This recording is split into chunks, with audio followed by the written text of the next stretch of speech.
Hello दोस्तों। आपका एक बार फिर स्वागत है फ्यूचर विद पास्ट में। यदि आपने चैनल को सब्सक्राइब नहीं किया है तो आप चैनल को सब्सक्राइब कीजिए, वीडियो को लाइक कीजिए, कमेंट कीजिए, शेयर कीजिए। आपके जो भी क्यूरीज है या डाउट्स है आप कमेंट के थ्रू हमें भेज सकते हैं, या आपके और भी कोई कंसर्न्स हैं तो आप कमेंट के थ्रू पूछ सकते हैं।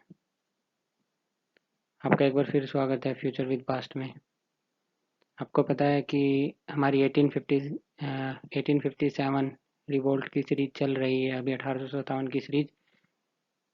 उसमें 2 या 3 लेक्चर आने और बाकी है, उसके बाद आपका 1857 की जो सीरीज है वो कंप्लीट हो जाएगी।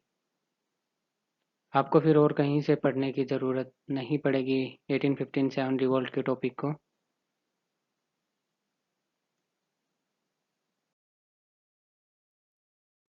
यदि हम 1857 रिवोल्ट में डिस्कस करें तो हमने आपका स्टार्टिंग से डिस्कस किया है। आपका 1857 रिवोल्ट होने के causes like as economic, political, historical, socio religious.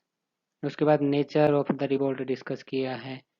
उसके बाद मेन सेंटर्स, लीडर्स और ब्रिट्स की तरफ से या ईस्ट इंडिया कंपनी की तरफ से रिवोल्ट को सप्रेस करने में किन किन की भूमिका रही, सिग्निफिकेंस, आउटकम, क्रिटिसिज्म, ये सभी हमने आपके 1857 रिवोल्ट में डिस्कस किया है। आज का जो हमारा टॉपिक है वो आपका वीकनेस ऑफ 1857 रिवोल्ट है। यदि हम आपके वीकनेस ऑफ 1857 रिवोल्ट में डिस्कस करें तो आपको ये बात समझना होगा कि जितने भी इंडियन सिपाही थे या कॉमन मास था, उनके पास वॉर करने के लिए मॉडर्न वेपन्स और अदर कोई मटेरियल नहीं था।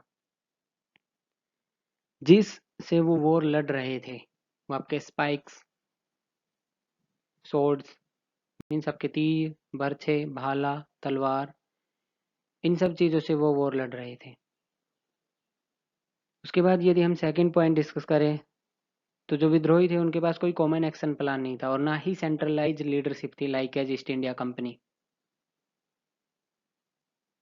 यदि हम इसमें आपका थर्ड पॉइंट डिस्कस करें तो जितने भी सिपाही थे वो सभी इल डिसिप्लिन थे, उनके अंदर डिसिप्लिन नहीं था। यदि आपकी लाइफ में डिसिप्लिन है then you can success very fast and easily in comparison to ill disciplined guy. हमारी कंट्री में 1857 में जितनों भी आपके रिवोल्ट हुए या 1857 का जो रिवोल्ट था, जहाँ जहाँ से वो स्टार्ट हुआ या ख़त्म हुआ, वो उन सब में कोई कोऑर्डिनेशन नहीं था। रिवोल्ट स्टार्ट होना था किस डेट को, कहाँ से किस डेट को स्टार्ट हो गया, किसी को कुछ पता नहीं है कहाँ पे किस डेट में हो रहा है, कहाँ पे किस डेट में हो रहा है। उनका पूरा का पूरा जो प्रोग्राम था वो अनकोऑर्डिनेटेड था।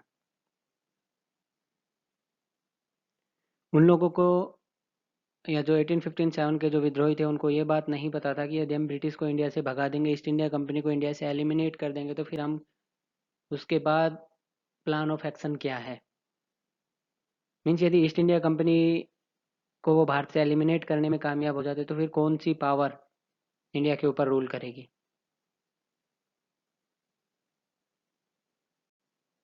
दूसरा, उनके अंदर कोई यूनिटी नहीं थी। एग्जाम्पल आपके सामने है बेगम ऑफ अवध, बेगम हजरत महल और मौलवी अहमदुल्ला आपस में ही लड़ रहे थे। यदि हम मुगल प्रिंसेस की बात करें तो वो सिफोई जर्नल के साथ ही लड़ रहे थे। जब यूनिटी नहीं है then how can it possible कि 1857 का रिवोल्ट जो था वो सक्सेसफुल हो जाता। जो आज की डेट में जिसको आप मॉडर्न नेशनलिज्म कहते हो, उस टाइम पे इंडिया के अंदर मॉडर्न नेशनलिज्म नाम की कोई चीज़ थी ही नहीं। पैट्रियोटिज्म मीन्स आज की डेट में जो आपका पैट्रियोटिज्म का मतलब है उस टाइम के पैट्रियोटिज्म के मतलब से बिल्कुल अलग था। उस टाइम पे जो पैट्रियोटिज्म का मतलब था उसका मतलब था कि आप जिस एरिया में या जिस स्मॉल लोकेलिटी में रहते हैं उससे प्यार।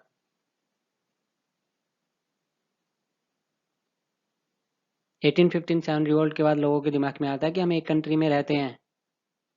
आपके आपके विलेज, आपके डिस्ट्रिक्ट, आपके तहसील्स या आपके स्टेट से ऊपर कोई ऐसी भी चीज़ है या कुछ ऐसा भी है जिसके लिए हम लड़ सकते हैं। That's the country.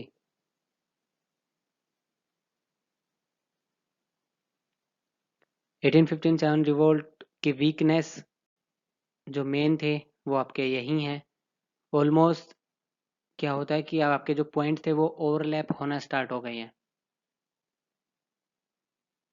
तो आपको घबराने की कोई ज़रूरत नहीं है कि ये पॉइंट तो उसमें भी थे, ये पॉइंट तो इसमें भी आ गए। These are the relevant point.